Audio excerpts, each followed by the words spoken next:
ఈ క్వశ్చన్ చూడండి sir, X square plus 79 square, ఇది కూడా ఒరిజినల్గా బ్యాంక్ ఎగ్జామినేషన్లో వచ్చిన క్వశ్చన్.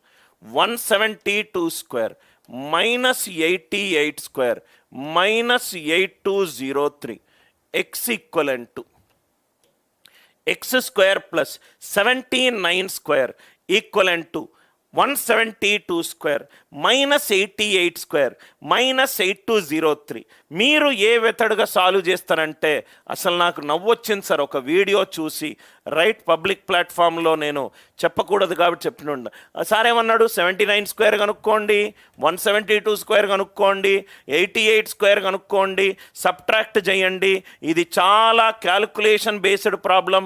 ఇట్లాంటి క్వశ్చన్లు మీకు ఎగ్జామ్లో ఇస్తే వదిలిపెట్టండి. ఇది రైట్.